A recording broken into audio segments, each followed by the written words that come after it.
Hey everyone, welcome back to my YouTube channel the Bengal trader. आज का topic है NISM का रेस्ट पार्ट। मतलब जितना भी पार्ट हमने लास्ट पढ़ा था उसके बाद से हम आज डिस्कस करेंगे। जो ये कोर्स मैंने आप लोगों के रखा है आप लोगों के लिए एनआईएसएम 8 का, तो इसी ये पार्ट उसी का कंटिन्यूएशन पार्ट है। लास्ट वीडियो में जितना भी डिस्कस किया था उसके बाद से आज डिस्कस करेंगे, ठीक है। तो अगर आपने वीडियो नहीं देखा तो मिस मत कीजिए यारो, जाइए एक बार, ऊपर लिंक दे रहा हूं मैं, जाइए आई बटन पे क्लिक कीजिए, पूरा पार्ट्स देख के आइए ताकि समझने में इजी हो। अगर आप मिडिल में देखेंगे तो शायद आप समझ नहीं पाएंगे, और अगर समझ नहीं पाएंगे तो आप ही को दिक्कत आना बहुत आवश्यक है, ठीक है। ओके, चलिए फटाफट से देखते हैं हम कहाँ पे एंड किए थे। हमने चैप्टर 3 में एंड किया था। चैप्टर 3 में M2M हमने लास्ट डिस्कस किया था कि मार्किंग टू मार्केट जो M2M होता है वो क्या होता है डेरिवेटिव्स मार्केट में। मतलब जो भी प्रॉफिट एंड लॉस होगा, हमने लास्ट चैप्टर में डिस्कस किया था, फिर से एक बार कर लेते, जो भी प्रॉफिट एंड लॉस होगा वो उसी दिन सेटल होगा। मतलब थोड़ा जूम कर देता हूं, उसी दिन सेटल होगा। मतलब अगर आपने 100 रुपए में कोई चीज लेके गए हैं और वो 110 पे क्लोज किया है, तो ऐसा नहीं है कि कल वो आपका 100 ही बाई प्राइस दिखाएगा और 111 में 11 रुपए प्रॉफिट दिखाएगा ना। आपका वो 10 रुपए प्रॉफिट आपके बैंक अकाउंट में आ जाएगा और कल उसका प्राइस 111 से शुरू होगा। यही है डेरिवेटिव्स प्रोडक्ट का मेन मुद्दा M2M का, ठीक है। ओके, चलिए नेक्स्ट पार्ट देख लेते हैं। नेक्स्ट पार्ट है open interest and volumes traded. Open interest and volume traded क्या है?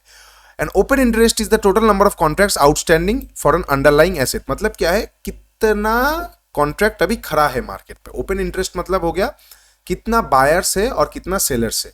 मान लीजिए एक स्टॉक है या फिर एक इंडेक्स है, उसका 100 आप देख रहे हैं। वॉल्यूम जो होगा आपको साइड में टर्मिनल जब यूज करेंगे, आप कोई भी ऐप में देख सकते हैं, वॉल्यूम दिखाता है 100। तो मतलब क्या होगा, 100 बायर्स खड़े हैं, 100 सेलर्स खड़े हैं। तो ये ओपन इंटरेस्ट है, कहाँ पे कितना लोग खड़ा हुआ है, कितना लोग पोजीशन बनाया हुआ है, कितना लोगों का पोजीशन आना बाकी है, पूरा ही दिखाता है ओपन इंटरेस्ट अपना, ठीक है। चलिए, the course given above show us the August 90। ये आप लोग एक बार पढ़ लीजिए। मैं बस आप लोगों को इंपॉर्टेंट चीजें पढ़ाऊंगा दोस्तों। अगर मैं पूरा रीडिंग पढ़ना चालू कर दूंगा तो वीडियो बहुत लंबा हो जाएगा, इसीलिए मैं ट्राई करता हूँ एकदम परफेक्ट चीज आपको पढ़ाने का, बाकी आपको बताने का। बाकी आप एक बार रीडिंग पढ़ लीजिए, ये पीडीएफ में तो लिंक पे दे ही रहा हूँ, एक बार जाके आप पढ़ लीजिए, ठीक है। ओके, मान लीजिए यहाँ पे ओपन इंटरेस्ट का एक एग्जाम्पल दिया हुआ है। जैसे कि यहाँ पे देखिए कॉन्ट्रैक्ट स्पेसिफिकेशन, यहाँ पे ओपन इंटरेस्ट का एक, माफ कीजिए यहाँ पे नहीं, यहाँ पे दिखा दिया होगा। On August 9, 2010, Nifty future has an open interest of 3 crore 20 lakh 62,850. It is important to understand that number of long futures as well as number of short future is 3 crores 20 lakh 662,850. यहाँ पे बस यही लिखा हुआ है कि ये अगर ओपन इंटरेस्ट है तो इसका मतलब ये नहीं है कि ये एक्स्ट्रा बायर से और ये एक्स्ट्रा सेलर से ना, इसके अंदर ही लॉन्ग और शॉर्ट दोनों किया हुआ है। क्योंकि ओपन इंटरेस्ट मतलब क्या है, कितना कॉन्ट्रैक्ट्स खड़ा हुआ है, कोई बाई कर रहा है तो कोई सेल भी कर रहा होगा ना, एकदम सिंपल है। ओके, यही ओपन इंटरेस्ट। वॉल्यूम क्या है, वही अपना कितना, यही इसी को आप वॉल्यूम कर सकते हैं, वॉल्यूम पकड़ सकते हैं। क्या है volume traded given us an idea about the market activity with regards to specific contract over a period. मतलब volume for a day, over a week, over a month, over a entire life of a contract. हर एक दिन change होता रहेगा जैसे open interest change होता रहेगा। Okay, contract specifications. Contract specifications included salient features of derivatives contract. क्या क्या फीचर्स है इसका, जैसे कि यहाँ पे आप देख सकते हैं अंडरलाइंग इंडेक्स पे दिया है CNX निफ्टी, मतलब निफ्टी के बाद हम बात कर रहे हैं। कॉन्ट्रैक्ट मल्टीप्लायर जो हम बोलते हैं ना, लॉट साइज, मतलब क्या हो गया, 50 का इसका लॉट है, इसका लॉट साइज क्या दिया हुआ है, 50 का लॉट। मतलब आप अगर एक कॉन्ट्रैक्ट पे काम करेंगे तो एक लॉट का करेंगे तो एक लॉट में 50 का निफ्टी आएगा, 50 निफ्टी आएगा, ठीक है। टिक साइज क्या हो गया, मिनिमम प्राइस डिफरेंस। मतलब क्या हो गया, वही मैं पिछला दिन आप लोगों को बता रहा था, कितने टिक में, मतलब 100 रुपए है तो 100 रुपए से 110 रुपए अगर जाएगा तो कितना बार में जाएगा। ऐसा तो नहीं है 100 से 102 हो गया, 104 हो गया ना।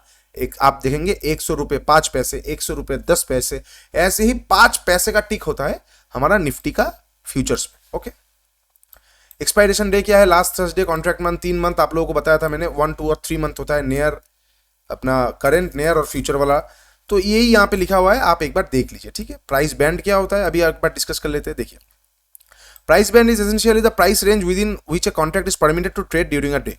ये टॉपिक बाद में बहुत बड़ा मैं डिस्कस करूंगा कभी किसी और वीडियो में, कि स्कैम हुआ था, कुछ ऑपरेटर्स का खेल हुआ था कैसे मैनिपुलेट किया जाता है ऑप्शंस के प्राइसेस को फ्यूचर्स में, इसीलिए ना ताकि मैनिपुलेट ना हो, ताकि किसी को मैक्सिमम अनलिमिटेड लॉस या फिर अनलिमिटेड प्रॉफिट ना हो, इसलिए सेबी एनएससी सब ने एक बैंड लगा दिया है। जैसे अपर सर्किट होता है हमारे स्टॉक्स में, लोअर सर्किट होता है स्टॉक्स में, उसी तरह ना डेरिवेटिव्स का एक बैंड लगा देता है, अपर बैंड और लोअर बैंड। मतलब अगर मान लीजिए किसी डेरिवेटिव प्रोडक्ट का प्राइस अभी 100 है, तो वो अगर 110 हो जाएगा तो आप उसे ट्रेड नहीं कर पाएंगे। सेम अगर वो 90 हो जाएगा तो आप उसे ट्रेड नहीं कर पाएंगे। हर एक प्राइस का हर एक डेरिवेटिव प्रोडक्ट का अलग अलग बैंड है, तो इसे हम अपर बैंड और लोअर बैंड कहते हैं। Just same like upper circuit and lower circuit in simple terms. Okay दोस्तों, ओके। जैसे यहाँ पे 10% का एग्जाम्पल दिया है कि ऊपर 10% तक अपर बैंड, नीचे 10% तक लोअर बैंड, ठीक है, ओके। नेक्स्ट देखते हैं क्या लिखा है यहाँ पे, positions in derivatives market. As a market participant always deal with certain terms like long, short. मैं अपने हर एक वीडियो में बोलता हूँ हम लॉन्ग करेंगे, हम शॉर्ट करेंगे, तो कुछ कमेंट्स आते हैं सर लॉन्ग क्या है, शॉर्ट क्या है, ठीक है, ओपन पोजीशंस क्या है, तो वो एक बार देख लेते हैं। लॉन्ग पोजीशंस क्या होता है? सिंपल भाषा में लॉन्ग पोजीशन होना मतलब आप उसमें बुलिश हो, ठीक है। लॉन्ग पोजीशन मतलब आप उसमें बुलिश हो, आपने वो उसको बाई किया है। लॉन्ग मतलब सिंपल वे में आपने बाई किया है, ठीक है, आप उसमें बुलिश हो। शॉर्ट पोजीशंस क्या है? आप उसमें बेयरिश हो, आपने उसको सेल किया है। देखिए हमेशा एक यहाँ पे एक टर्म आएगा आने वाले टाइम में, हमेशा लॉन्ग मतलब आप बुलिश हो ऐसा नहीं है, और हमेशा शॉर्ट मतलब आप बेयरिश हो ऐसा नहीं है, ये बाद में हम डिस्कस करेंगे।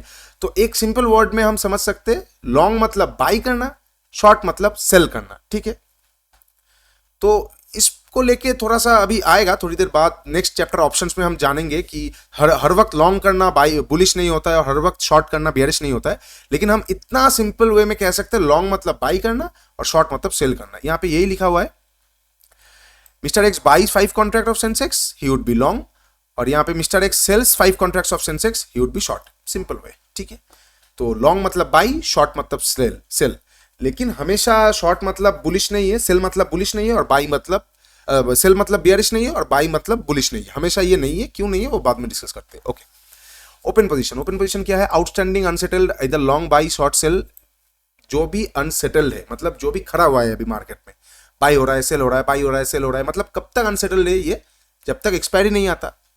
वो कितना अनसेटल्ड है, कितना कितना कितना खुला हुआ है अभी मार्केट में, वही है ओपन पोजीशन। मैंने आपको वही बस समझाया। ओपन पोजीशन सेम चीज है कि कितना मार्केट पे है। जैसे कि मान लीजिए मिस्टर एक्स 5 कॉन्ट्रैक्ट अपना इन्फोसिस का, मान लीजिए इन्फोसिस काउंटर का फ्यूचर लिया मिस्टर एक्स ने, उसने 5 कॉन्ट्रैक्ट कहाँ गया, शॉर्ट किया है। मिस्टर एक्स ने 5 कॉन्ट्रैक्ट शॉर्ट किया है, मतलब 5 कॉन्ट्रैक्ट उसने सेल किया है।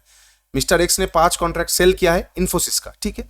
और वहीं पे हमारा मिस्टर वाई होगा एक, अच्छा, मिस्टर एक्स ने 5 कॉन्ट्रैक्ट सेल किया है और 3 कॉन्ट्रैक्ट रिलायंस का बाई किया है, ठीक है। मिस्टर एक्स जो है हमारा व्यक्ति, आप कोई भी हो, मिस्टर एक्स इन्फोसिस का 5 कॉन्ट्रैक्ट सेल किया है, रिलायंस का 3 कॉन्ट्रैक्ट बाई किया है, ठीक है। He is said to be having open position which is equal to short on 5 contracts on Infosys, long on 3 contracts on Reliance। मतलब उसका ओपन पोजीशन 5 Infosys में शॉर्ट है और 3 Reliance में बाई है। The next day he buys 2 Infosys contract of same maturity. His open position would be short on 3 Infosys contract and long on 3 Reliance contract। क्यों? ये क्यों है? उसके पास 5 अपना Infosys का शॉर्ट कॉन्ट्रैक्ट था, उसने सेल किया रखा था, लेकिन नेक्स्ट दिन उसने 2 कॉन्ट्रैक्ट बाई कर लिया, तो सेल और बाई ये हो गया अपना, क्या बोलते हैं उसको, सेटल हो गया। तो 3 अभी भी खड़ा हुआ है। ये टाइप का क्वेश्चंस आपके पास आएगा, कितना ओपन पोजीशंस क्या है, कितना अनसेटल्ड है। मतलब अनसेटल्ड एक व्यक्ति का होता है। मैंने सपोज मैंने रिलायंस का शेयर है, मैंने 5 सेल किया है, और मान लीजिए इन्फोसिस का शेयर मैंने 10 बाई किया है, तो मेरे पास अभी 15 ओपन पोजीशन है। 5 रिलायंस का सेल किया हुआ और 10 इन्फोसिस का बाई किया हुआ। कल के दिन में मैं 2 रिलायंस का बाई करता हूं, मतलब क्या हो गया, इसको मैं सेल कर, मतलब इसको क्लोज कर दे रहा हूं। तो 2 जैसे ही क्लोज करूंगा, वो 5 जो मेरा शॉर्ट किया हुआ, सेल किया हुआ था, वो 3 पे आ जाएगा, और इन्फोसिस का 10 का 10 रहेगा, तो मेरा 15 से घट के ओपन पोजीशन 13 आ जाएगा, ठीक है। इसी तरह ओपन पोजीशंस को डिस्कस किया जाता है डेरिवेटिव्स के टर्म में। तो ये चीज आप एक बार फिर से रीडिंग पढ़ लीजिए, और एकदम सिंपल टर्म में मैं समझाऊंगा।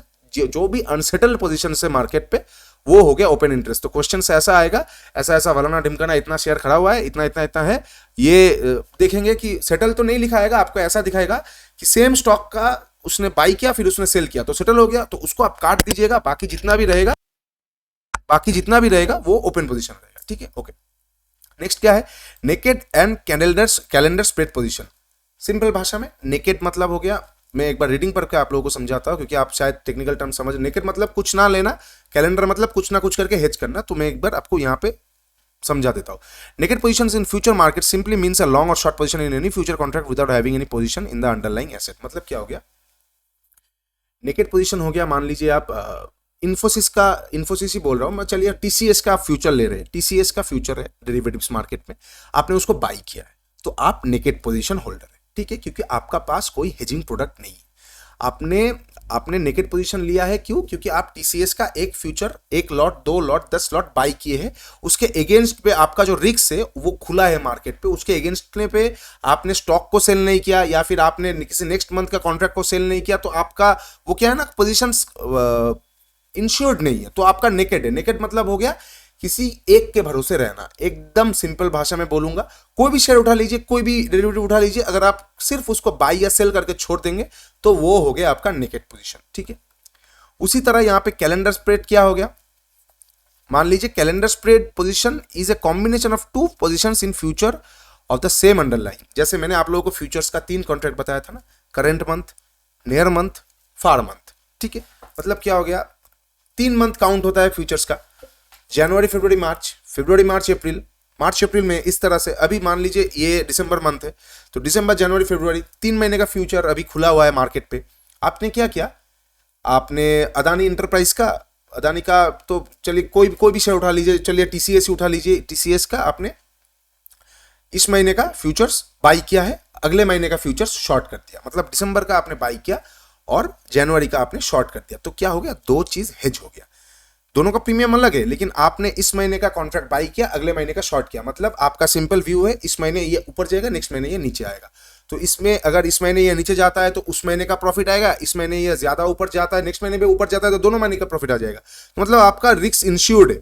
तो इस तरह का पोजीशन को कहते हैं कैलेंडर स्प्रेड। कैलेंडर स्प्रेड हो गया आपका नियर टर्म का कॉन्ट्रैक्ट जो भी होगा, माफ कीजिए, करेंट टर्म का कॉन्ट्रैक्ट जो भी होगा, करेंट मंथ का या फिर नियर मंथ का जो भी होगा, उसको आप बाई या सेल करेंगे और उसके अगेंस्ट में एक और मंथ का आपको बाई और सेल ऑपोजिट पोजीशन क्रिएट करना है। मतलब अगर आप दिसंबर का बाई कर रहे हैं तो जनवरी या फिर फरवरी का सेल कर दीजिए, अगर आप फरवरी का बाई कर रहे हैं तो जनवरी या दिसंबर का सेल कर दीजिए। इसी तरह 2 महीने का अगर पोजीशन क्रिएट होता है ऑपोजिट, तो उसे कैलेंडर स्प्रेड पोजीशंस कहते हैं, ठीक है। यहाँ पे यही लिखा है, for an instance a short position in near month contract coupled with a long position in the far month contract is called calendar spread, ठीक है। calendar spread position is computed with respect to the near series and becomes an open position once the near month contract expire or the either offsetting positions is closed। मतलब क्या हो गया, अगर आपने इस तरह का कोई पोजीशन बनाया है, दिसंबर का बाई है, जनवरी का सेल है, और मान लीजिए दिसंबर का कॉन्ट्रैक्ट खत्म हो गया, तो मान क्या हुआ, आपका दिसंबर का कॉन्ट्रैक्ट खत्म हो गया, ये एक्सपायर्ड हो गया, तो अभी सिर्फ आपके पास जनवरी का पोजीशन खुला हुआ है, तो वो फिर से नेकेड पोजीशन हो गया। तो उसके लिए आपको फिर से एक बार हेज करना पड़ेगा, कॉन्ट्रैक्ट को कैरी फॉरवर्ड करना पड़ेगा। या फिर मानिए आपका जनवरी का है और आपने मान लीजिए आपका दिसंबर का पोजीशन खड़ा हुआ है, आपने जनवरी का बाई सेल जो भी था उसको आपने ऑफ कर दिया, तो ये फिर नेकेड हो गया। नेकेड मतलब अकेला रहना, यही जो मैंने आपको बताया, रिस्क इंश्योर्ड नहीं, अकेला है, किसी एक के भरोसे। और हेजिंग मतलब ये कैलेंडर स्प्रेड मतलब 2 ऑपोजिट टाइप का है, ठीक है। ओके, अभी क्या लिखा हुआ है नेक्स्ट, ओपनिंग है। अच्छा, कैलेंडर स्प्रेड कोई भी 2 मंथ में हो सकता है, आज या नेक्स्ट, आज या डे आफ्टर, मतलब नेक्स्ट का नेक्स्ट या फिर नेक्स्ट का नेक्स्ट है, नेक्स्ट का नेक्स्ट, मतलब दो होना चाहिए बस। 3 मंथ के कॉन्ट्रैक्ट में 2 मंथ का कॉन्ट्रैक्ट होना चाहिए कैलेंडर स्प्रेड में। Okay, opening a position. Opening a position means इधर बाइंग और selling a contracts. Opening a position क्या है, या तो बाई कीजिए या तो सेल कीजिए, एकदम सिंपल लिखा है यहाँ पे। क्लोजिंग क्या है, सेम कॉन्ट्रैक्ट को आप या तो रिवर्स कीजिए, मतलब एकदम सेम हो गया। मान लीजिए यहाँ पे क्या लिखा है, क्लोजिंग अ पोजीशन मींस इधर बाइंग और selling a contract which essentially results in reduction of clients open position. मतलब यहाँ पे इतना घुमा के लिखा हुआ है, ये सब आता नहीं। क्लोजिंग का पोजीशन हो गया आपका, एक्सक्यूज मी, क्लोजिंग का पोजीशन हो गया, आपने जो बाई किया है उसको आपने एग्जिट किया। आपने एग्जिट जब किया तो उसको तो आप सेल ही कर रहे हैं ना, जो आप बाई किए वो सेल ही कर रहे हैं। तो यहाँ घुमा के लिखा है, कभी कभी क्या होता है लोगों का माइंड कंफ्यूज हो जाता है, क्या बोल रही है। तो सिंपल है, क्लोजिंग पोजीशन मतलब एग्जिट कर जाना, जो आप बाई है वो सेल कर दीजिए, जो सेल है वो बाई कर दीजिए, सिंपल है। अच्छा, limitations of future contract. Limitations of future contract. As futures are standardized contracts introduced by the exchange, they too have certain limitations in the context of limited maturities, limited underlying set, lack of flexibility in contract design, increased administrative cost, account of MTM settlement, etc. Future में भी बहुत सारे limitations होते हैं दोस्तों। मतलब क्या हो गया, इसका अंडरलाइंग का सेट का लिमिटेशन होता है, हर किसी स्टॉक में फ्यूचर नहीं है, ठीक है, हर किसी स्टॉक में फ्यूचर नहीं है, अच्छे वैल्यूएशन अच्छे लिक्विडिटी स्टॉक्स में ही फ्यूचर्स है। Lack of flexibility in contract design and increase administrative cost on account of MTM settlement. Futures में बहुत मार्जिन देते हैं, तो इसलिए एम टू एम सेटलमेंट में जो कॉस्टिंग आता है, जो इंटरेस्ट आते हैं, वो अच्छा खासा कॉस्ट में आता है। तो इसमें जो लिखा है मैं आपको बताता हूँ, बहुत सारा इसमें लिमिटेशन है, तो ये बाद में नेक्स्ट और चैप्टर आएंगे उसमें डिस्कस होंगे। अभी बस ये जान लीजिए फ्यूचर्स में बहुत सारे लिमिटेशन है। Okay, difference and forwards and future वही है। फॉरवर्ड अपना ट्रेड एक्सचेंज पे ट्रेड नहीं होता, फ्यूचर होता है, क्योंकि फॉरवर्ड टेलर मेड है, फ्यूचर सब में है। फ्यूचर में अपना terms and contracts are standardized, central मतलब जो बोर्ड होता है वही स्टैंडर्डाइज करता है, वही एक ही सिंपल टर्म और मतलब कॉन्ट्रैक्ट पे ही आता है, सबके लिए सेम। कॉन्ट्रैक्ट में क्या है, वो अपने अपने के लिए हिसाब से बना लेते हैं, ठीक है। काउंटर पार्टी का रिस्क रहता है फॉरवर्ड में, क्या है, क्योंकि कभी भी कोई पार्टी धोखा दे सकता है, असल में देते नहीं पर दे सकते। फ्यूचर में ऐसा कुछ नहीं है, क्योंकि यहाँ पे स्टैंडर्डाइज्ड है। लिक्विडेशन लो रहता है, क्योंकि आप और हमारे बीच में अगर सौदा हुआ होगा, किसी और को मैं वो नहीं बेच पाऊंगा, क्योंकि उसको वो सौदा शायद पसंद ना आए। लेकिन कॉन्ट्रैक्ट फ्यूचर में ऐसा नहीं है, क्योंकि सब कोई देख सकता है, सबके लिए सेम है। प्राइस डिस्कवरी बहुत दिक्कत हो जाता है, क्योंकि मार्केट्स आर स्कैटर्ड, मतलब क्या हो गया, आप और हमारे बीच में हो रहा है तो एक्चुअल भाव नहीं निकल आ रहा है, लेकिन फ्यूचर में बहुत बड़ा मार्केट है, हम देख पा रहे हैं कौन से बिट पे कौन क्या ले रहे हैं, ठीक है।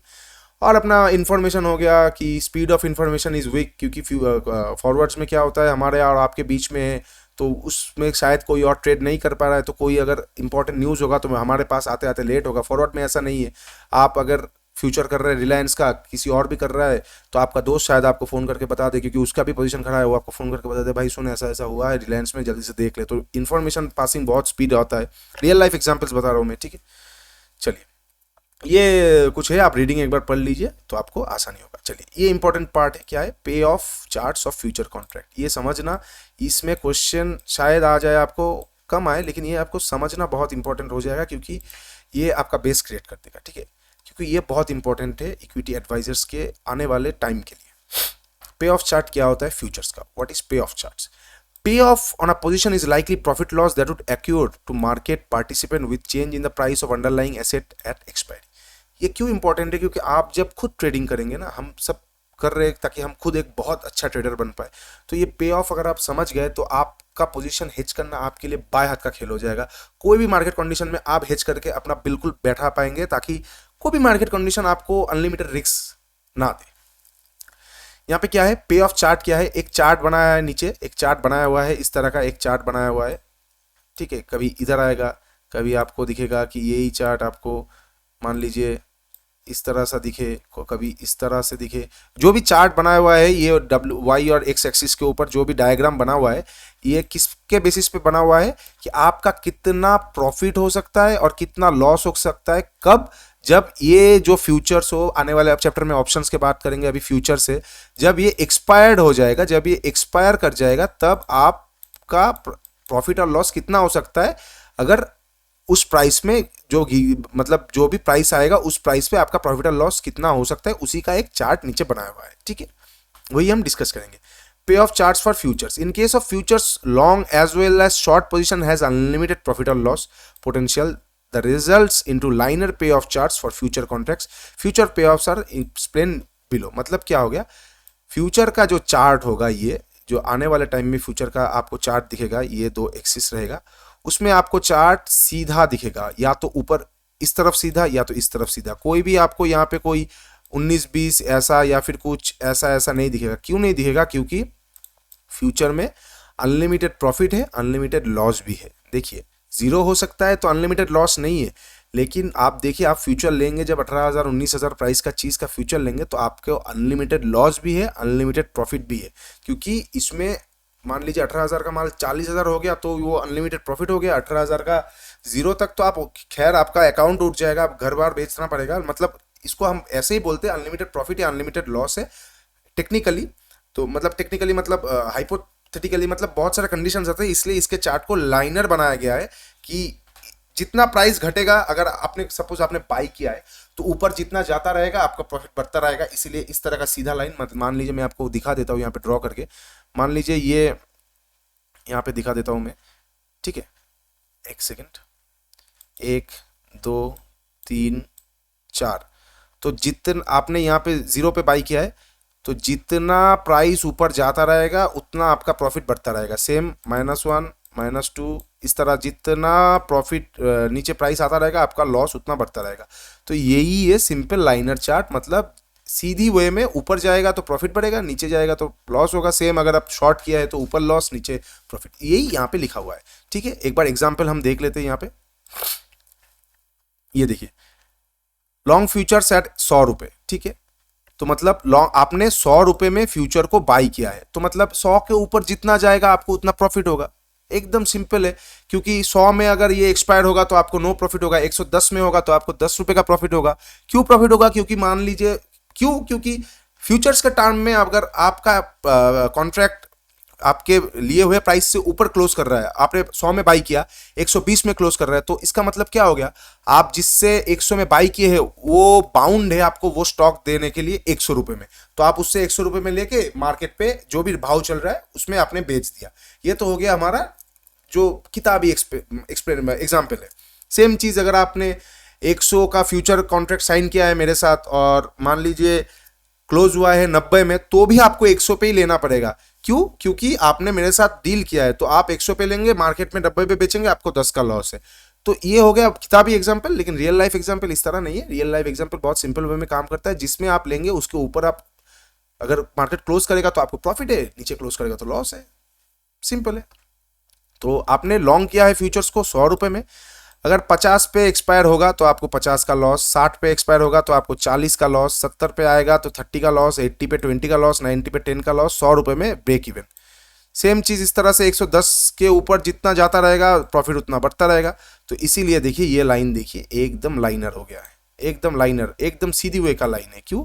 क्योंकि यहाँ पे हमें क्लियरली दिख रहा है दोस्तों, आपने 100 पे बाई किया है, 90 आया तो -20 का लॉस, -10 का लॉस, 80 आया तो -20 का लॉस, से सेम वे पे ये 60 आ गया तो माइनस यहाँ पे 40 का लॉस, ये 50 से जितना आता रहेगा ये वहाँ पे माइनस का लॉस आता रहेगा।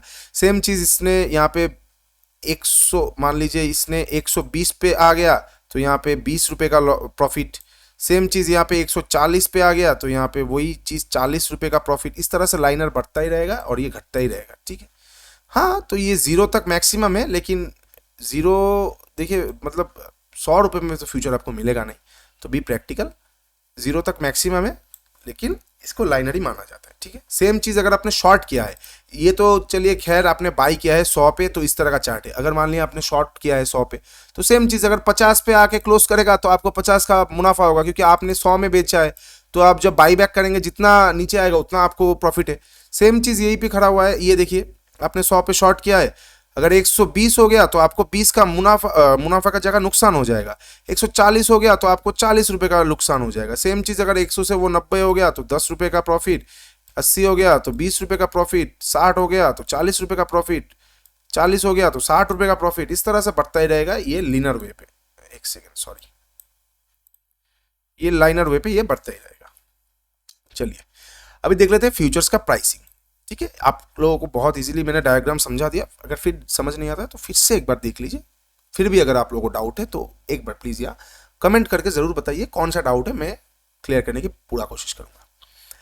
Futures pricing of a future contracts depends on the characteristics of underlying asset. जो भी एसेट के ऊपर फ्यूचर्स का कॉन्ट्रैक्ट आने वाला है उसी के ऊपर उसका प्राइसिंग डिपेंड रहता है। ठीक है, थोड़ा सा ट्रिकी है इस जगह, ये क्वेश्चन तो बिल्कुल नहीं आता, और ये मुझे लगता है क्योंकि मतलब क्वेश्चंस नहीं आता, रियल लाइफ में भी बहुत कम एग्जाम्पल दिखाया जाता है। तो एक बार आप रीडिंग पढ़िए, मैं आपको ऊपर ऊपर में थोड़ा सा समझाने की कोशिश करता हूँ, लेकिन अगर आप घुसते रहेंगे इसमें तो ये बहुत घुसने का टॉपिक है, क्योंकि cash and carry model for future pricing, black and Scholes calculator, ये जो भी आता है ऑप्शंस का अपना वगैरह वगैरह, तो इनमें ना आप घुसते रहेंगे तो आप घुसते रहेंगे, क्योंकि मतलब ये बहुत कॉम्प्लिकेटेड है। और आपको अगर मैथमेटिक्स के बारे में मतलब उतना भी प्रेम नहीं है ना मैथमेटिक्स के साथ, तो आपको बहुत दिक्कत आने वाला है। तो बी प्रैक्टिकल, हम उतना ही डिस्कस करेंगे जितना हमारे लिए ज़रूरी है। और ऊपर से ये भी ठीक है, मैं कौन होता हूँ कि कितना ज़रूरत है बोलने वाला, लेकिन मैंने बस इतना किया है तो मैं आपको बस उतना ही बता पाऊंगा, क्योंकि अगर मैं मॉडल के अंदर जाऊंगा तो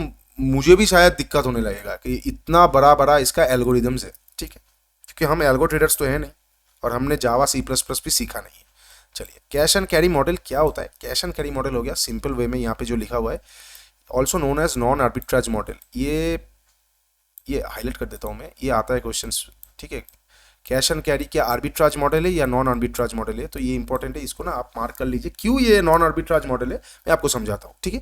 this model assumes that in an efficient market arbitrage opportunities cannot exist. In other words, the moment there is an opportunity to make money in the market due to mispricing in the asset price and its replicas, arbitrageurs will start trading to profit from their mispricing and thereby eliminating these opportunities। मतलब यहाँ पे क्या लिखा हुआ है दोस्तों,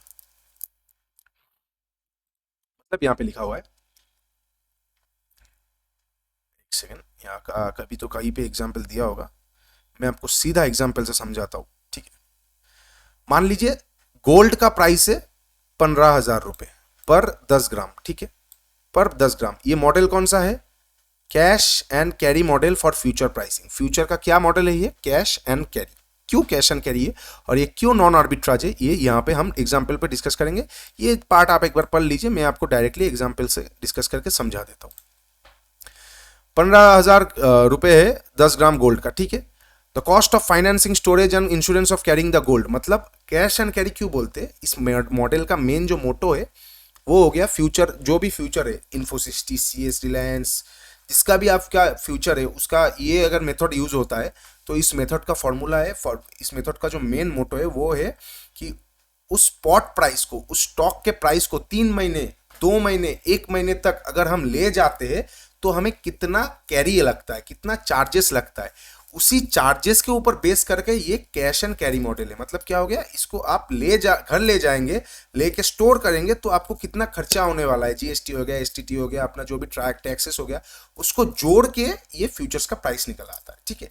इसको समझाने का एकदम सिंपल वे क्या है, कमोडिटीज से। क्यों, क्योंकि आप स्टॉक्स को तो आंखों में देख नहीं सकते कि ये शेयर्स पड़ा हुआ है, क्या देख सकते हैं, सोना, कोयला, अपना तेल, जो भी हो ये देख सकते हैं, इसीलिए यहाँ पे कमोडिटी से समझाया गया है। तो हम एक बार डिस्कस कर लेते हैं। गोल्ड का प्राइस 15,000 रुपए है 10 ग्राम का, और इसको घर जाने का, इसका कॉस्ट ऑफ फाइनेंसिंग, इसका स्टोरेज कॉस्ट, इसका insurance for carrying the gold 3 महीने के लिए क्या निकल के आता है, 100 रुपए 10 ग्राम। तो 10 ग्राम का कितना रुपए का प्राइस है गोल्ड का, 15,000 रुपए, और 100 रुपए लगेगा इसको 3 महीने तक कैरी करने के लिए। आपने लॉक कर लिया, इंश्योरेंस किया, आपने इसको घर ले आया, आपने कहीं से कुछ भी किया, जो भी इसका कॉस्टिंग आता है वो 100 रुपए आता है 10 ग्राम में। तो 15,000 रुपए इसका एक्चुअल प्राइस, 100 रुपए इसका कैरिंग कॉस्ट हो गया, तो कितना आ गया, 15,100 रुपए। तो फ्यूचर का प्राइस कितना होना चाहिए कैश एंड कैरी मॉडल के हिसाब से, 15,100 रुपए। Now you purchase 10 gram of gold from the market at 15,000 and hold it for 3 months.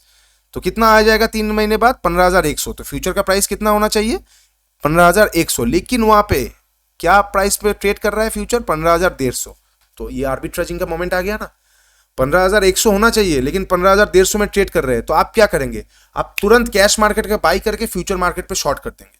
तो जैसे ही आप ये देखेंगे और आप ये करेंगे तो डिमांड और सप्लाई धीरे धीरे कम होता रहेगा, और ये आर्बिट्रेजिंग का जो मार्केट है ये धीरे धीरे नॉन आर्बिट्राज हो जाएगा। इसीलिए इसे नॉन आर्बिट्रेजिंग मॉडल कहते हैं। क्यों, क्योंकि इतना तो बड़ा डिफरेंस रहता नहीं, जो भी 10 पैसा 20 पैसे का डिफरेंस रहेगा, जो भी आर्बिट्रेजर्स वहां पे बैठे हैं ना, वो उसको रहने नहीं देगा। आप अगर देख रहे यहाँ पे 100 रुपए का चीज मिल रहा है, यहाँ पे 150 रुपए का मिल रहा है, तो आप क्या करेंगे, यहाँ पे 100 पे खरीद के यहाँ पे 150 पे बेच देंगे। सेम चीज यहाँ पे 100 पे इसको उठाएंगे, यहाँ पे 150 पे इसको बेच देंगे, तो आपका 50 का तो फटाक से मुनाफा हो गया। तो ये चीज जितना जल्दी लोग आर्बिट्रेजर से वो कवर अप कर लेंगे और दोनों चीज 125 के भाव पे लेवल आ जाएगा। समझ रहे ना, बायर्स और सप्लाई, डिमांड जो भी आएगा वो पूरा एकदम सेटल हो जाएगा। मैं क्या इशारा कर रहा हूँ, ऐसे कुछ याद आ गया मुझे व्हाट, हाँ, तो वही कहते हैं, exploit the arbitrage opportunity present in the gold market by buying gold in cash market and sell 3 month gold future simultaneously. तो इससे क्या हो गया, 50 रुपए का प्रॉफिट आ जाएगा आपको आर्बिट्रेजिंग का, और वो आर्बिट्रेज का मौका खत्म हो जाएगा। इस तरह धीरे धीरे करते करते वहां पे आर्बिट्रेजिंग का कोई और मौका नहीं रहेगा। तो इसीलिए इसे नॉन आर्बिट्राज मार्केट कहते हैं। किसको, फ्यूचर्स में अगर cash and carry model use होता है तो वो नॉन आर्बिट्राज मॉडल है। और कैश एंड कैरी का मतलब क्या हो गया, आप जो भी चीज घर ले जाएंगे उसके लिए 3 महीने के लिए आपको जो भी टैक्सेस लगेगा, जो भी चार्जेस लगेगा, उसको कैरी करने में, कॉस्ट ऑफ कैरी जो होता है ना, हमने पहले डिस्कस किया था, carry off carrying cost, cost of carry he future का प्राइस है। तो ये उसी मॉडल पे बेस है कि जितना भी आपको कॉस्ट लग रहा है उसको जोड़ के एक प्राइस आता है। 1 महीने का फ्यूचर्स से 3 महीने का फ्यूचर्स हमेशा ज्यादा प्राइसी होगा। आप एक बार जाके देख लीजिए। क्यों, क्योंकि 1 महीने का कॉस्ट ऑफ कैरी कम है, 3 महीने का ज्यादा है, सिंपल एज दैट। एकदम सिंपल लॉजिक है, कोई रॉकेट साइंस नहीं है, और उसको उतना घुसिए मत, ऊपर ऊपर से जितना समझ आ रहा है। देखिए मार्केट सिंपल है, आप इसे ज्यादा कॉम्प्लिकेटेड मत बनाइए, सिंपल रखिए। टफ है, simple and tough, not easy and complicated, it is simple and tough, not easy and complicated. चीज को समझिए तो आप लोगों को बहुत अच्छा प्रॉफिट देखने को मिलेगा इन द कमिंग फ्यूचर्स, ठीक है। ओके, नेक्स्ट क्या है लिखा, आप एक बार इस सबको रीडिंग पढ़ लीजिए, यही यहाँ पे लिखा हुआ है, मैंने आपको जो सिंपल वे में समझाया। Cost of transaction are not arbitrage bound, यहाँ पे वही लिखा हुआ है जो मैंने समझा है, ये 2 पैराग्राफ पे वही थोड़ा सा और ज्यादा करके लिखा है, ठीक है। तो नेक्स्ट पे जाते हैं हम, extension of cash and carry model to the assets generating returns, ये बहुत इंपॉर्टेंट चैप्टर है, टॉपिक है। यहाँ पे क्या लिखा हुआ है, एक सेकंड में इसको हटा देता हूँ, यहाँ पे क्या लिखा हुआ है, extension of cash and carry model to the assets generating returns, मतलब क्या हो गया, मान लीजिए आपके पास ऐसा शेयर्स है जिसका आप फ्यूचर लेंगे, उसका मॉडल क्या हो गया, कैश एंड कैरी मॉडल ही हो गया, उसके ऊपर कितना प्राइस लगेगा, कितना कॉस्ट लगेगा कैरी करने में उसके ऊपर, लेकिन वो प्रोडक्ट जो आपके पास ले रहे वो ना आपको इंटरेस्ट दे रहा है, तो उसका प्राइसिंग क्या आएगा। मान लीजिए आपके पास एक 100 रुपए का, आप 100 रुपए का सोना खरीद रहे, 2 महीने के लिए उसको होल्ड करने में आपको 10 रुपए लगेगा, तो 110 का उसका फ्यूचर का कॉन्ट्रैक्ट आ गया। लेकिन वही सोना अगर आपको बैंक कोई किसी तरह से सोना आपको अगर इंटरेस्ट दे रहा है, तो वो तो 110 का उसका फेयर वैल्यू नहीं है ना, क्योंकि फिर तो आपको ज्यादा मुनाफा हो जाएगा, है ना, क्योंकि आप 110 में लेंगे फिर वो रिटर्न भी देगा। तो उसके लिए जो फॉर्मूला है, उसी फॉर्मूला में हम डिस्कस करेंगे, वो क्या है, सिंपल सा फॉर्मूला है, जो भी एसेट रिटर्न देता, जनरेटिंग एक रिकरिंग इनकम देता है, ठीक है, जैसे कि हो गया आपका बॉन्ड हो गया, इक्विटी हो गया, ठीक है, इनफ्लो आता है, डिविडेंड आता है, इंटरेस्ट ऑन डेट आता है, उनका क्या फॉर्मूला है, spot price plus cost of carry minus inflow, मतलब फेयर प्राइस, फेयर वैल्यू क्या हो जाएगा फ्यूचर का, जो भी कैश मार्केट का प्राइस है, मान लीजिए यहाँ पे फ्यूचर्स का इसका वैल्यू क्या आ जाएगा, मान लीजिए 100 रुपए का अभी मार्केट वैल्यू है, 10 रुपए का अभी कॉस्ट लग रहा है कैरी करने में, तो 110 का यहाँ पे फेयर वैल्यू आता है ना, 110 का फेयर वैल्यू आता है। लेकिन नहीं, इस बार ये मेथड काम नहीं, क्यों नहीं करेगा, क्योंकि ये स्टॉक 5 रुपए का डिविडेंड दे रहा है, तो 110 का फेयर वैल्यू नहीं आएगा, क्योंकि 5 रुपए का ये डिविडेंड दे रहा है, तो इसका फेयर वैल्यू आ जाएगा 105 रुपए का, ठीक है, क्योंकि ये डिविडेंड दे रहा है, ये इंटरेस्ट दे रहा है, तो ये तो ऑलरेडी आपको मिलेगा, तो ये आप यहाँ पे नहीं देंगे। तो इसीलिए ये मेथड में जो अंडरलाइंग एसेट्स है, जो आपको डिविडेंड देगा, इंटरेस्ट ऑन बॉन्ड्स देगा, कन्वीनियंस यील्ड देगा, आएगा कन्वीनियंस यील्ड, तो उनमें से हमेशा फॉर्मूला यही रहता है कि फ्यूचर का फेयर वैल्यू होगा spot price plus cost of carry minus inflows, ठीक है। ये सब नहीं आता है, बहुत कम आता है, फिर भी आप जान लीजिए, क्योंकि ट्रिकी क्वेश्चन है, घुमा के दे देगा क्वेश्चन, आपको पता नहीं चलेगा, ऐसा ऐसा दे देगा क्वेश्चन कि ऐसा ऐसा स्टॉक है, इसका ऐसा ऐसा इनफ्लो है, इसका फेयर प्राइस ये है या ये है, ऐसा ऐसा देगा, तो घुमा के दे सकता है।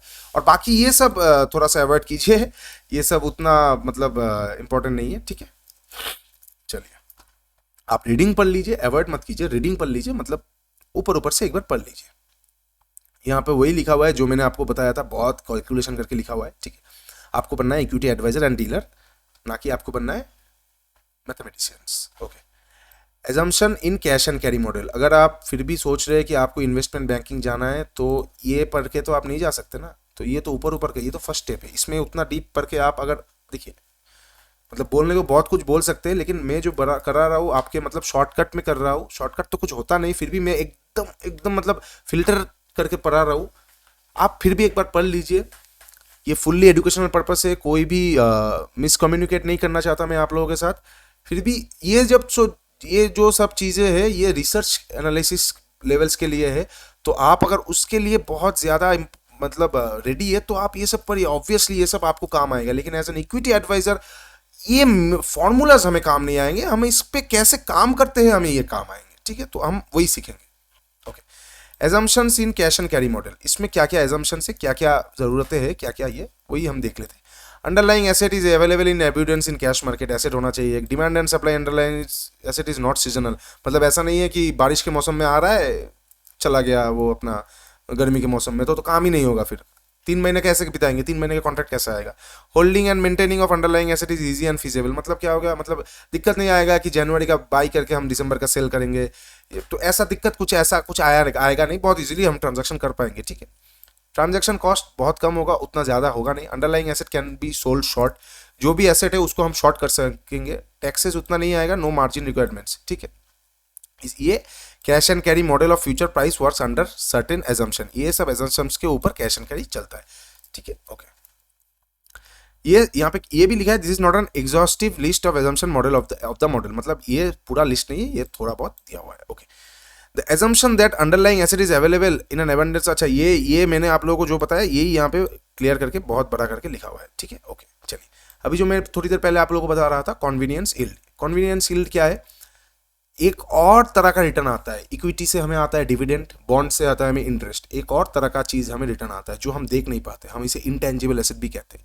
ये क्या होता है, कॉन्वीनियंस यील्ड होता है। कॉन्वीनियंस यील्ड क्या होता है, हमें प्राइस पहले यहाँ पे यही लिखा हुआ है, फेयर प्राइस ऑफ फ्यूचर क्या हो गया, spot price plus cost of carry minus inflow हो गया, तो ये इनफ्लो में कॉन्वीनियंस यील्ड आएगा, ये इस एक तरह का इनफ्लो है। ये किस तरह का इनफ्लो है, मान लीजिए एक चीज जो कॉन्वीनियंस यील्ड जो आपको मतलब ज्यादा एक डोमिनेटिंग पोजीशन देगा किसी और चीज के मुकाबले, मतलब हो गया बारिश के मौसम पे छतरी, और अपना क्राइसिस के मौसम पे गोल्ड, अपना हो गया जो भी मान लीजिए जैसे कि हो गया मान लीजिए वार के मौसम पे बुलेट्स, इस तरह का जो भी मटेरियल्स है जो इंटरेस्ट नहीं देता लेकिन बहुत ज्यादा यील्ड देता है, तो उसी को हम कॉन्वीनियंस यील्ड कहते हैं। यहाँ पे वही लिखा हुआ है, पहले वाले इनफ्लोज जो थे वो डिविडेंड पे आ रहे थे और इंटरेस्ट पे आ रहे थे, लेकिन कुछ इनफ्लोज ऐसे हैं मे बी इंटेंजिबल्स जो हमें दिखाई नहीं देंगे। Intangible inflows essentially mean values perceived by the market participant by just holding the asset, जैसे कि बारिश के मौसम पे छतरी कोई किसी को देता नहीं है ना, आप किसी को मत दीजिए, अगर देते हैं तो देना बंद कर दीजिए। और these values may be in the form of just convenience और perceived mental comfort by holding the asset. Same चीज है वही कि अगर अभी यहाँ पे तेल का महंगाई बढ़ गया तो आप तेल को पकड़ के ही खुश रहेंगे ना, आप किसी को देंगे नहीं तेल, क्यों देंगे, क्यों दूं मैं, मेरे पास 100 रुपए का लीटर है, अभी चल रहा है 200 रुपए, आप देंगे नहीं, आप बेचेंगे नहीं, आपकी गाड़ी में ही आप यूज करेंगे।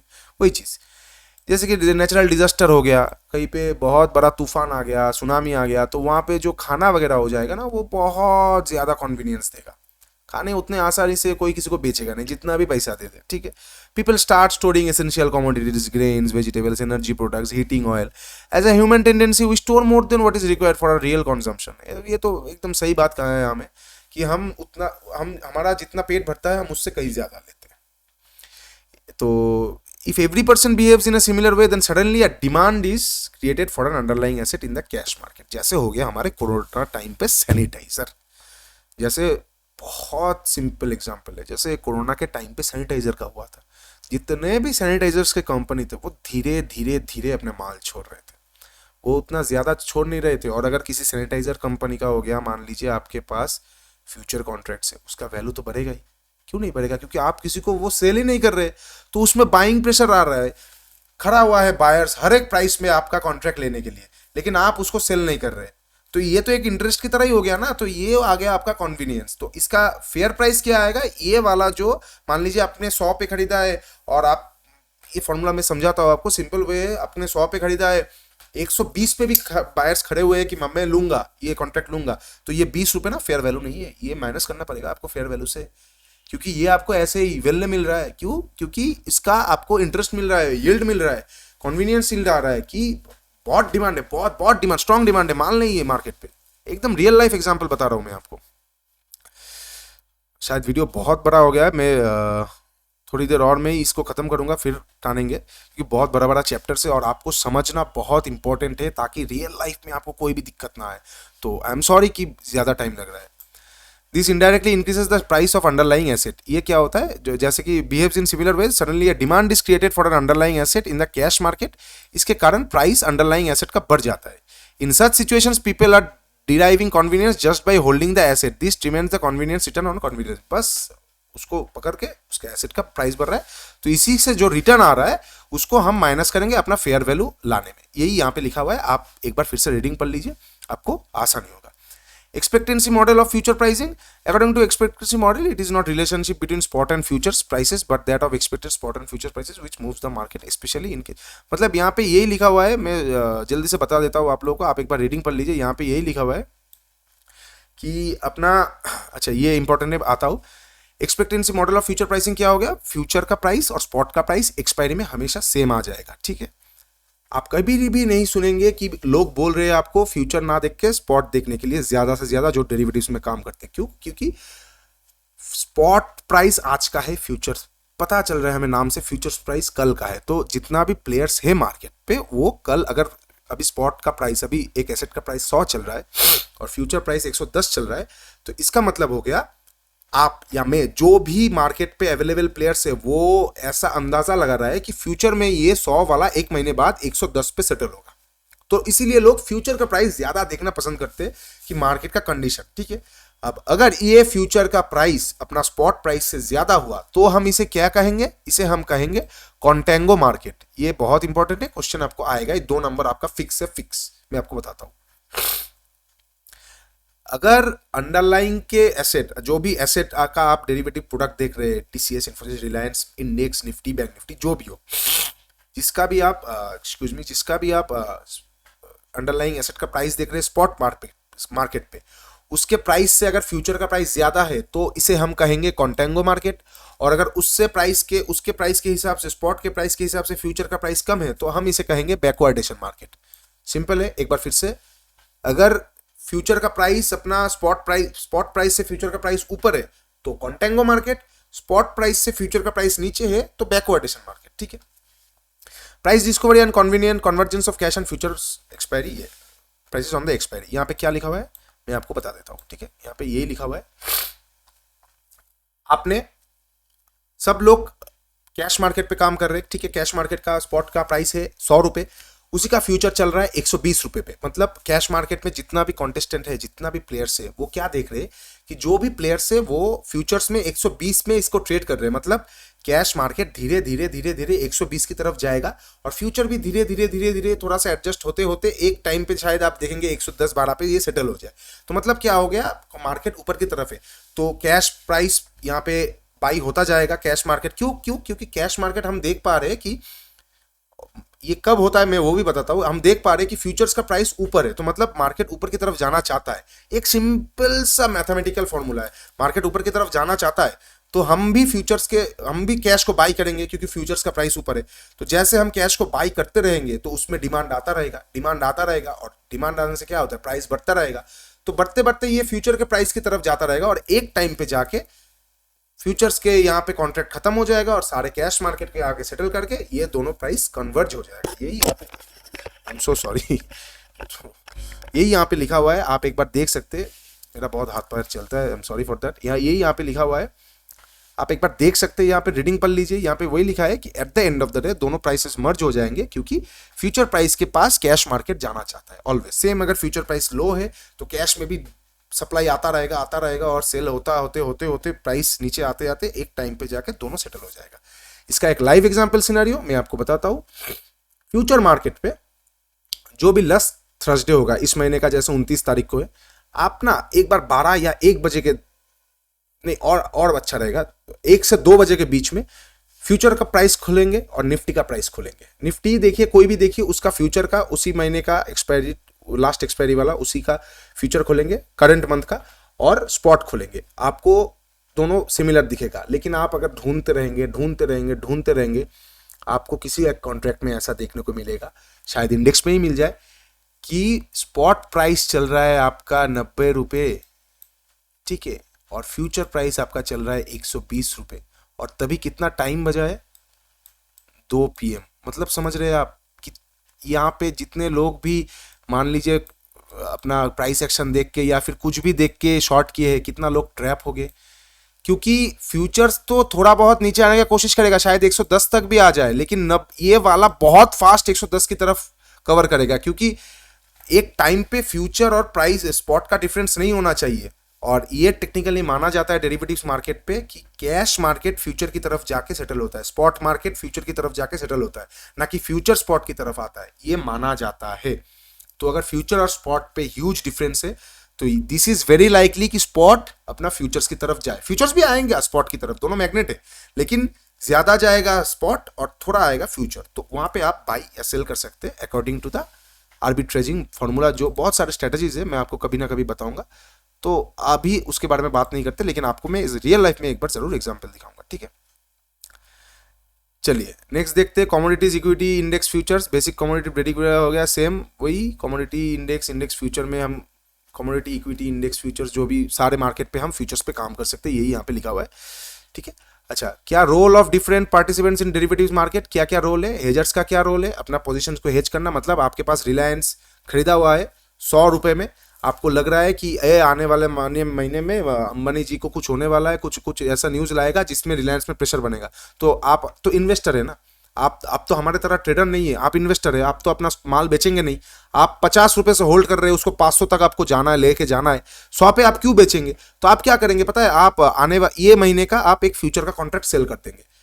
सपोज 110 का एक फ्यूचर का कॉन्ट्रैक्ट चल रहा है, आप सेल कर दिए 110 का, वो जाके क्लोज हुआ 80 पे, आपका स्पॉट मार्केट का प्राइस भी आ गया 80 पे, तो 110 पे सेल किया, 80 पे अपना फ्यूचर का प्राइस सेटल हो गया, तो 30 रुपये का जो ये था और जो वहां पे 30 रुपये का लॉस हुआ वो इधर से आ गया, तो आपका पोजीशन हेज हो गया। ठीक है, यही हुआ कि जो भी लॉन्ग है वो शॉर्ट कर रहे हैं फ्यूचर्स को, ताकि आपका पोजीशन हेज रहे। यहाँ पे यही लिखा है, आप एक बार देख लीजिए। Speculators traders you and me, जो हम रिस्क लेते, हमें लग रहा है कि एक ब्रेकआउट मिला है तो हम फ्यूचर खरीद लिए, क्योंकि हम अपना अगर निफ्टी या बैंक निफ्टी काम करेंगे तो हम तो अपना स्पॉट मतलब वो तो खरीद नहीं पाएंगे, तो हम फीचर्स ले रहे हैं कि अगर ब्रेकआउट हो रहा है या ब्रेकडाउन हो रहा है, मान लीजिए स्टॉक्स पे भी अच्छा खासा कम मार्जिन देके ज़्यादा माल आ रहा है, ब्रेकआउट या ब्रेकडाउन पे हम फ्यूचर्स लेके ट्रेडिंग कर रहे हैं। सेम आर्बिट्रेजर्स हो गया, अपना फ्यूचर मार्केट और कैश मार्केट में लास्ट मोमेंट पे या फिर कुछ ऐसा दिख रहा है कि यहाँ पे आर्बिट्रेजिंग का मौका है, तो वो यहाँ पे सेल करके यहाँ पे बाई कर रहे हैं, दोनों को एक जगह पे थोड़ा बहुत प्रॉफिट लेके निकल रहे हैं। ठीक है, ये पे वही लिखा हुआ है, ट्रेडर्स टेक नेगेटिव पोजीशन क्या लिखा हुआ है ना लिखा है, यही चीज़ें यहाँ पे, ये 3 चीज़ें यहाँ पे बहुत बड़े करके यहाँ पे लिखा हुआ है, आप एक बार पढ़ लीजिए, आपको आसानी होगा। ठीक है, एक बार रीडिंग कीजिए करिए तो इससे आपको बहुत इजीली आ जाएगा। ठीक है, अच्छा चलिए, इसके बहुत देर हो गया वीडियो।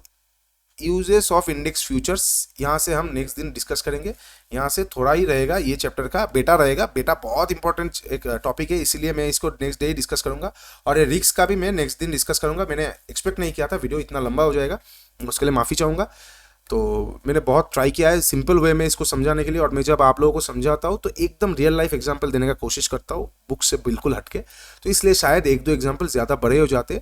और देखिए क्या है ना, अगर आप कुछ चीज़ जान रहे हैं दिल से, तो भले ही वो आपको 10 मिनट ज़्यादा लगे, लेकिन मेरा तो बस यही गोल है ना कि आप एकदम क्लियर हो जाए, आपको कोई भी डाउट ना रहे, और आने वाले 2 महीने 3 महीने अगर आप ये भूल भी जाए, जब भी आपके आंखों के सामने आए आपको बिल्कुल क्लियर आ गया, हाँ मेरे को ये मालूम है, क्योंकि रियल लाइफ एग्जांपल आ रहा है। डिमांड का सैनिटाइजर हो गया, कुछ भी हो गया, मैं आपको बिल्कुल आउट ऑफ द बॉक्स जाके एग्जांपल देने की कोशिश करता हूँ। ठीक है, ओके, तो यहाँ से हम नेक्स्ट दिन पढ़ेंगे यूजेस ऑफ इंडेक्स फ्यूचर्स, यहाँ से हम नेक्स्ट दिन पूरी कवर कर लेंगे। चलिए, तो वीडियो को प्लीज़ लाइक शेयर और सब्सक्राइब कीजिए, जुड़े रहिए मेरे चैनल के साथ। नीचे इंस्टाग्राम टेलीग्राम दोनों लिंक दिया हुआ है, जाइए डेली मार्केट अपडेट्स देखिए।